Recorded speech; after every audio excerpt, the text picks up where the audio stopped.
Bienvenidos a otra nueva serie de la que titulamos Profundizando en las Escrituras. Comenzar el estudio de un libro bíblico es siempre una aventura apasionante, no exenta de riesgo, pero sobre todo una forma de conocer mejor a Dios a través de los escritos inspirados. Delante de nosotros tenemos 13 episodios. 13 episodios que van a tratar del quinto libro escrito por Moisés. Daros la bienvenida a este canal y deciros que nos sentimos muy felices de poder compartir con vosotros este libro que muestra parte de ese pueblo que tomó parte en la tierra de Canaán. ¿Cuál es el título?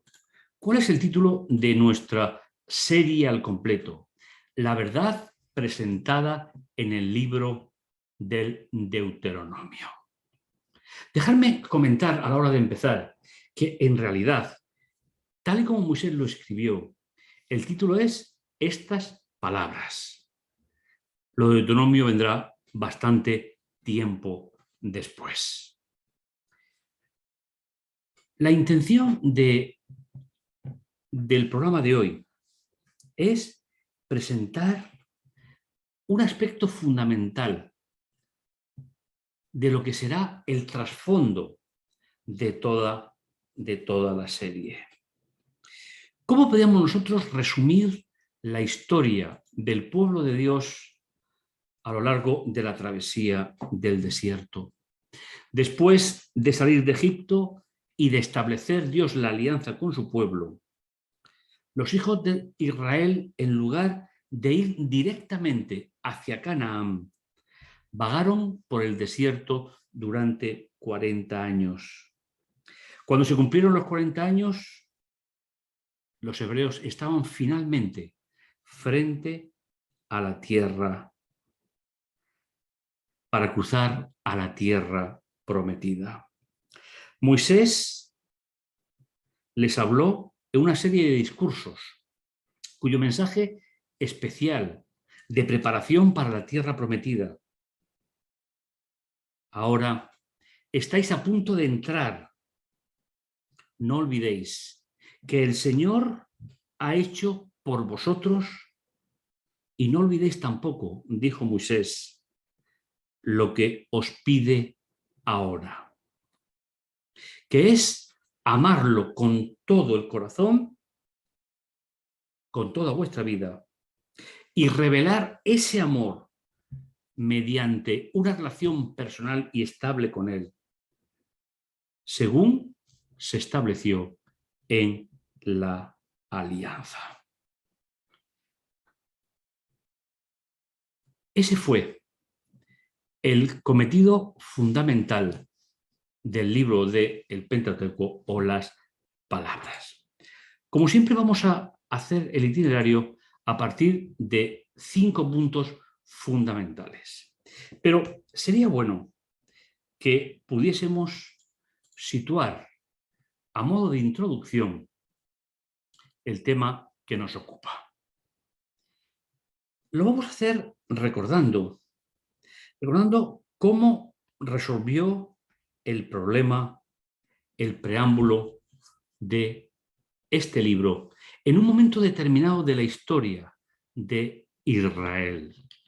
Nos vamos a situar en la época de Josías, es decir, 640-609 a.C. La historia que se nos cuenta en los libros de Reyes y de Crónicas nos dicen que estando trabajando de alguna manera en el templo, hubo alguien, un trabajador del templo, un levita, que encontró un libro, encontró un rollo. Y en ese rollo se cree que era el libro del Deuteronomio. Cuando el rey Josías leyó el libro, entendió que la situación que el pueblo tenía con relación al templo de Jerusalén no era la adecuada. Cogió el libro, lo leyó delante del pueblo y se produjo una gran reforma espiritual. Es decir, Josías convirtió el libro de Moisés en la verdad presente para renovar la vida del pueblo y para renovar la experiencia de ese pueblo. Lo mismo pretendemos en la serie, convertir esa perspectiva del pueblo de Israel en una comparación con nuestra propia existencia en la actualidad. Dejamos esta parte de la historia y durante el reinado de Josías, cuando se encontró el rollo en el interior del templo, cuando el rey leyó el contenido de la instrucción, rasgó sus vestiduras.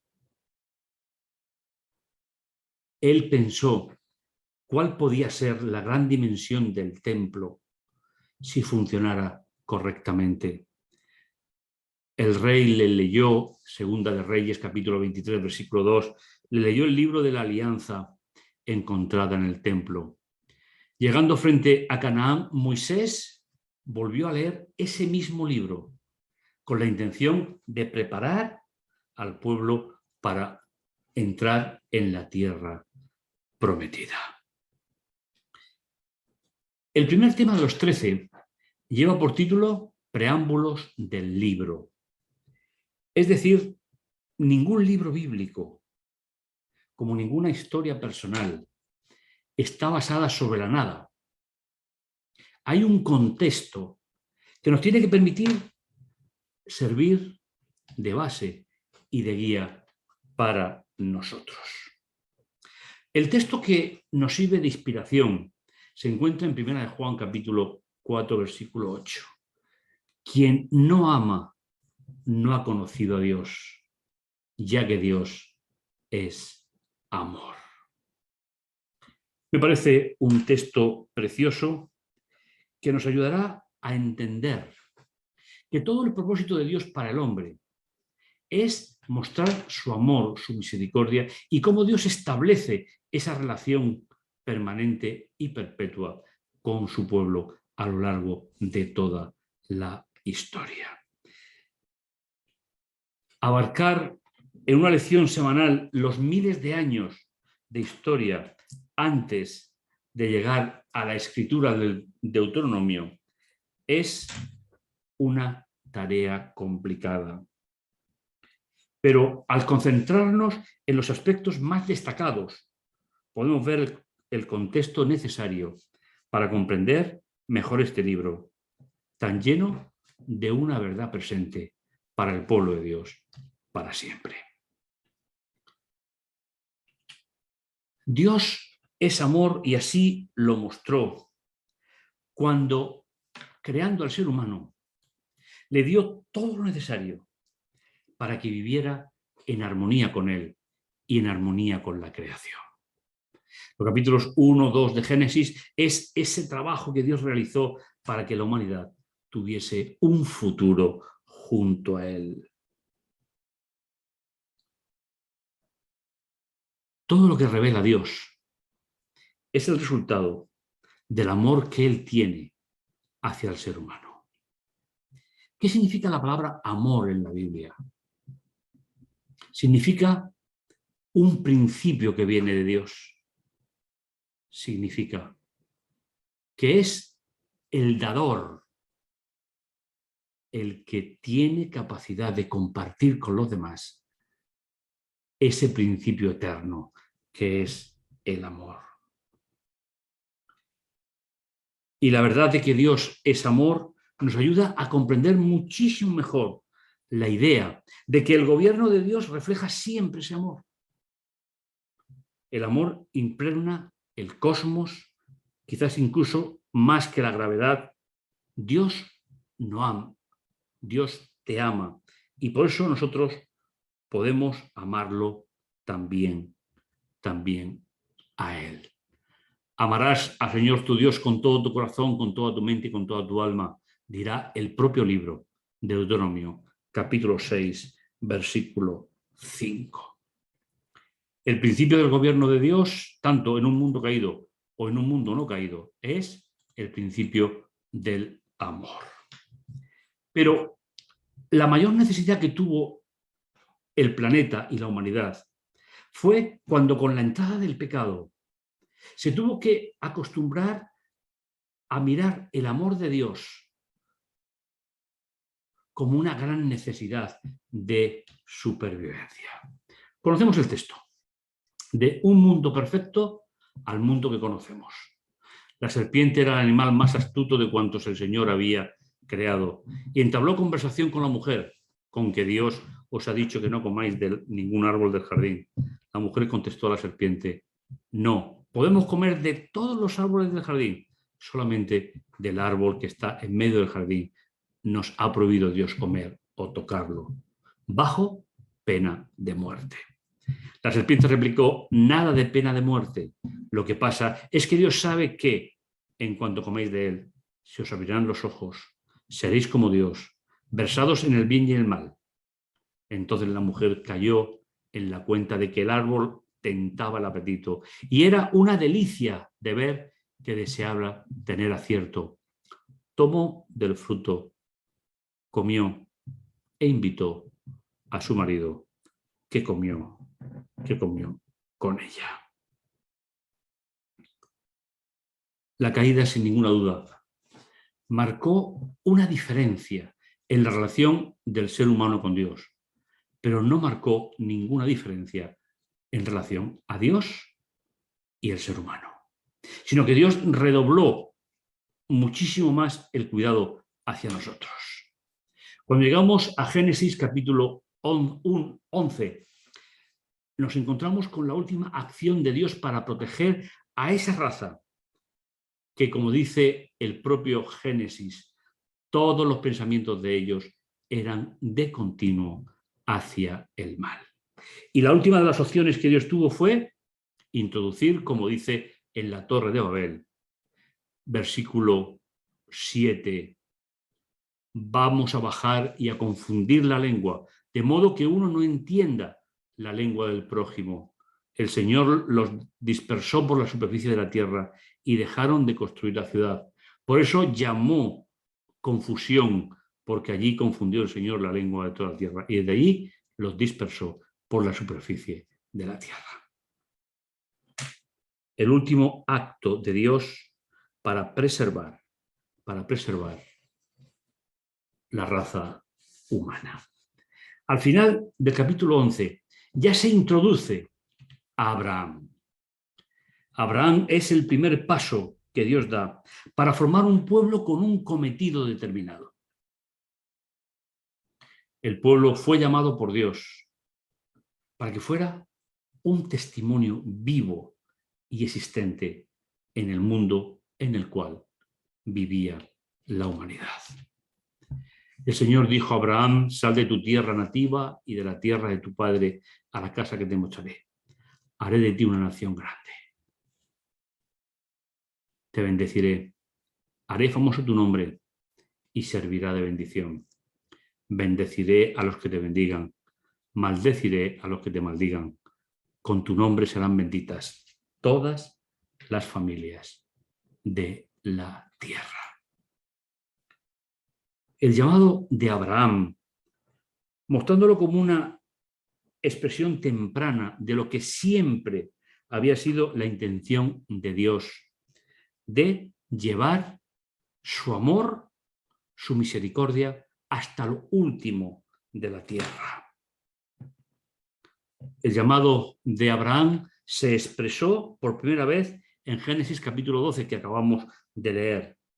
El resto del Génesis y en mayor la historia de sus descendientes directos, una simiente que fue de un lugar a otro, que creaba una familia desordenada tras otra y, sin embargo, a través de ellos la promesa final se cumplió al llegar el momento crucial con el llamado de Moisés.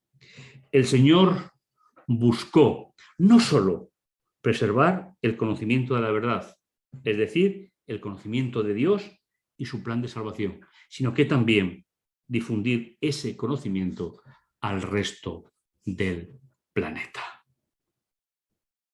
Ese fue el gran cometido que Dios estableció con su pueblo, con el llamado a Abraham.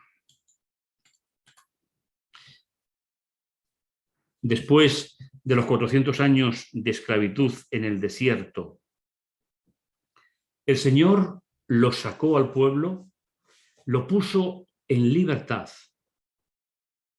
y hizo con ellos la primera gran alianza como pueblo. Aquel día, Éxodo capítulo 19, versículo de 1 al 8, al cumplir 3 meses de la salida de Egipto, los israelitas llegaron al desierto de Sinaí. Salieron de Refidín, llegaron al desierto y acamparon allí frente al monte.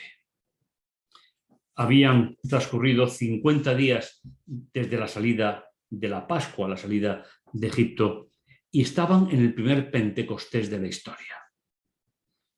El Pentecostés está en la Biblia relacionado con la formación del pueblo. Un Pentecostés en el Sinaí y un Pentecostés en Hechos de los Apóstoles, cuando fue derramado el Espíritu Santo. Y el Señor les va a recordar. Moisés subió hacia el monte de Dios y el Señor lo llamó desde el monte y le dijo: habla así a la casa de Jacob y diles a los hijos de Israel. La casa de Jacob se refiere a las mujeres, aquellas que habían salvado la vida de los niños en Egipto. Los hijos de Israel se refiere a ellos, a los varones. A los dos: vosotros visteis lo que hice a los egipcios y cómo os he traído a mí y cómo os he llevado como alas de águila. Por tanto, si oís mi voz y guardáis mi alianza, entre todos los pueblos seréis un tesoro de mi propiedad, porque mía es toda la tierra. Seréis un pueblo santo, un reino de sacerdotes. Esto es lo que debes decir a los israelitas. Moisés volvió, convocó a las autoridades del pueblo y les expuso todo lo que le había mandado el Señor. Y todo el pueblo respondió: haremos cuanto dice el Señor. Aquí comenzaba a andar el pueblo junto a Dios. El Señor se mostró en el Sinaí, le dio a Moisés la construcción del santuario como el centro de la alianza, como el centro del plan de salvación. Qué pena que haya muchas personas que piensen que lo que llamamos Antiguo Testamento era el testamento de la ley. Eso nunca aparecerá en la Biblia. Siempre fue un testamento de gracia. El apóstol Pablo va a resumir muy bien esta idea. Dice: por las obras de la ley ninguno será justificado ante Dios, porque por la ley se alcanza el conocimiento del pecado. Y los que vivimos bajo la alianza de Dios, como los que vivieron antes de Jesús, una vez que la ley nos mostraba lo que está mal, lo que es pecado, la única solución era aplicar en toda su dimensión la gran alianza de Dios a través del santuario. El primer santuario y el segundo en el cual vivimos cada uno de nosotros. Pero los avatares de la vida les llevó a Israel a vagar 40 años por el desierto. Apostasía y sus consecuencias es el quinto punto de nuestra reflexión. ¿Hasta cuándo seguirá esta comunidad malvada protestando contra mí? He oído a los israelitas protestar contra mí. Pues diles, por mi vida, palabra del Señor, que os haré lo que me habéis dicho en la cara. En este desierto quedarán vuestros cadáveres y de todo vuestro censo, contando de 20 años para arriba los que protestáis contra mí. No entraréis en la tierra donde juré que os establecería. Solo exceptuó a Josué, hijo de Nun, a Caleb, hijo de Jofané. A vuestros niños, de quienes dijisteis que caerían cautivos, los haré entrar para que conozcan la tierra que vosotros habéis despreciado. En este texto encontramos algunas cosas que son realmente importantes. El Señor le dice: os daré lo que habéis querido. El pueblo era libre para rebelarse contra Dios y Dios era libre para aceptar las consecuencias que el propio pueblo quería. La Biblia no habla de gracia barata. La Biblia habla de una relación de correspondencia entre el ser humano y Dios. No es un castigo, ya que Dios jamás castiga a nadie, ni nunca lo hará, sino que es el máximo respeto que Dios establece con las decisiones del ser humano.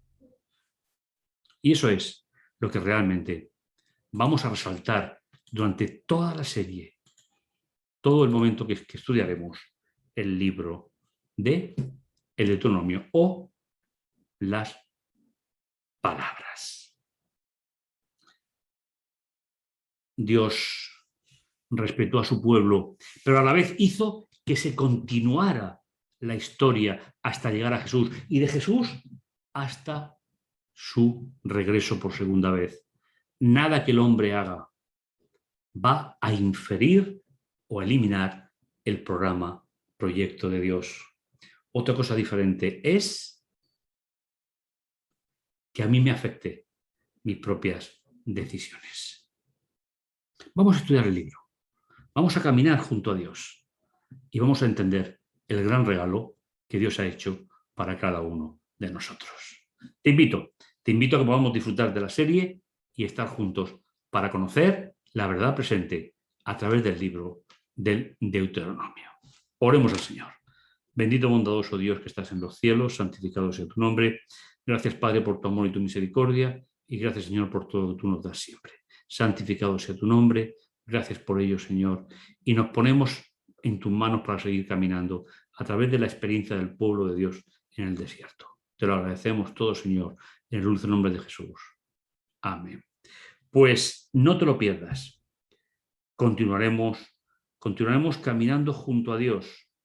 Continuaremos llegando hasta el final de esa preciosa experiencia de Dios con su pueblo. Nos encontramos en el siguiente capítulo, que llevará por título La lección de historia de Moisés. Nos encontramos en el siguiente programa.